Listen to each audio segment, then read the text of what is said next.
The 1.5-meter gauge railway line, set to replace the current 1-meter gauge, is expected to boost economic growth in the East African countries by facilitating faster movement of goods across border countries.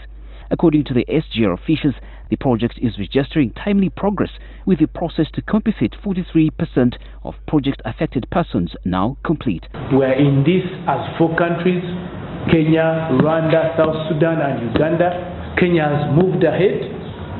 Mombasa, Nairobi is now reaching 80% construction. They have already started Naivasha, Nairobi. They are yet to start Naivasha, Malaba. So we can't drag behind compared to our partner states. We have to move very fast, and that's why you see there's all the pressure, there's all the resources to see that we achieve this within the shortest possible time, because the timelines are very strict on us, and we need to see that by the end of August we should have all the land from Malaba to Kampala should be free of encumbrance, and we hand it over to the contractor. And once complete, the project, with a total route length of 1,614 kilometers, will reduce the amount of time taken for goods to reach destinations in the region. Now with the meter gauge, we are taking 10 to 14 days from Mombasa to Kampala. Now with standard gauge, will take 1 day. So you can see what will happen. Now, over 97% of our cargo from Mombasa to Kampala comes by road. You have seen the trucks. When you're driving at night from Tororo to Kampala, you have to be very careful because the trucks are so many. But imagine after I've built the standard gauge railway.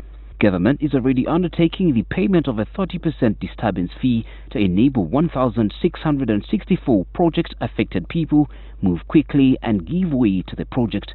But some are already uncertain of whether they will get value for money. In fact, we had a partnership between Inhabitant, DFCU Bank, Government of Uganda and Kasoli beneficiaries.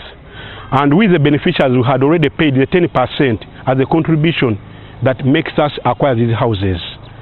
But unfortunately, we have not lived to see the good houses that we contributed for. We are going to move Kasoli as a project. We are not going to pay the individuals. No, we are moving Kasoli as a project because we must uphold the objective of government.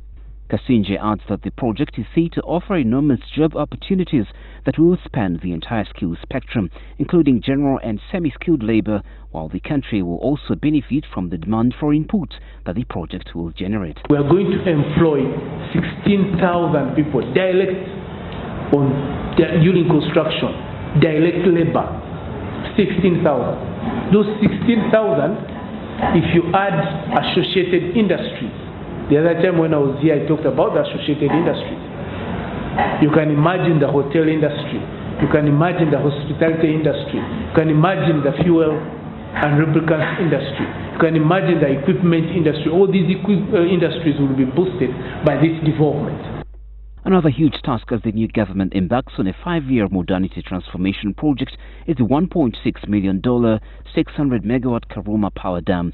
It's expected to add on the country's 862 megawatts, but there has been allegations of shoddy civil works at the site and time-lapse challenges that prompted the president to intervene. Harrison Mutekanga, the chief executive officer of the Uganda Electricity Generation Company, says the report probing the allegations of shoddy work is ready. What caused the shortcomings in the quality of work, and the contractor was given 1 month, so he has completed his studies. We are reviewing them. Thereafter, we shall decide whether concrete works resume or not. Mutikanga also says the recent interruptions will not affect the timely completion of the project, said to be ready by 2018. Certainly Karuma and Simba will be delivered before 2021. So we'll make sure that whatever corrective action is required is done quickly within the time frame.